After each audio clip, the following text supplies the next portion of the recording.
Okay, the last thing that I want to talk about with the Minoans is just kind of a brief overview of some of the types of ceramic work, some of the types of pottery that they're kind of known for. So one of the things that we have quite a lot of is figurative pottery. So this is an example of she's called the snake goddess in Minoan pottery.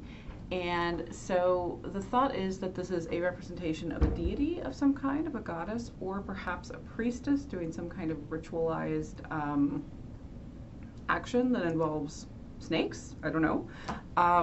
It's fairly detailed, so we can see that her clothing matches the fresco depiction that we have of La Parisienne, the kind of fancy woman that we looked at. The styling of her hair and the wardrobe is quite similar. The bared breasts is something that we see in Minoan figurative pottery from this time, and it's unclear if that was like a standard fashion thing that lots of people did, or if it was just a thing for the goddesses, or maybe the priestesses and the goddesses.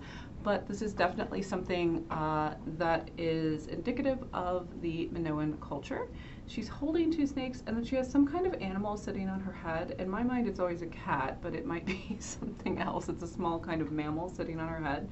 So the thought is that she's some kind of maybe nature goddess, or some kind of priestess in tune with the natural elements, or something like this. But what we can see from the figurative pottery is that this is a very skilled clay ceramic depiction, right? So we have lots of details into this.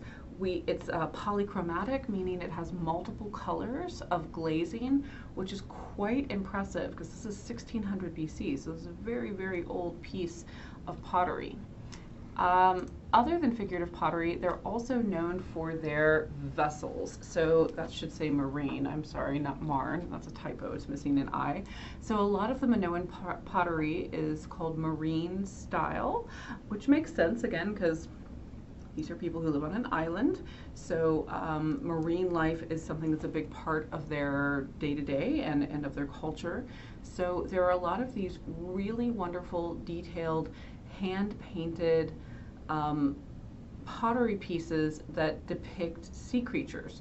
So in this one we have this octopus creature, very kind of lovely how it's rendered, and it's all in black, it's all in one color. But it's a very sophisticated process. So we know that they had potter's wheels, a kind of pottery, an early pottery wheel, so they were able to create these kind of large-scale vessels and make them very uniform and very regular. And then they have these hand-painted, really fantastic details. There are a couple of different styles of jars. So we have some like this that are quite bulbous at the bottom and then have a very small opening with little handles. We also have Camere ware jars, and Camere ware vessels are named for a cave which is on the slope of Mount Ida. Mount Ida is on Crete, and in a cave on that mountain there were a whole bunch of these were discovered, so that's why they're called that. Tends to refer to these kind of vessels that were thrown on a wheel.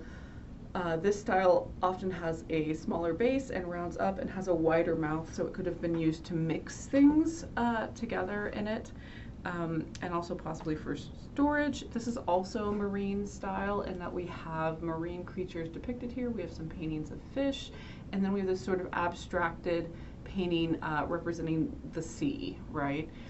Again, it's polychromatic, multiple colors of glaze are being applied, and it's quite detailed and is really a lovely example of a skilled potter working on this, a skilled ceramicist. Okay, the last thing I'll say about pottery is that some of their work also features the faience style, which we talked about when we were talking about the Kingdom of Kush. So that's a low fire glaze technique that involves putting metal into the glazing process, so tin or copper or something like this, and adding a lot of silicate. So it creates this almost glass-like kind of shiny, glassy surface. So this is another thing that the Minoans were capable of as well. So that's a really quick overview of Minoan pottery. There's lots and lots of wonderful examples of their ceramic work.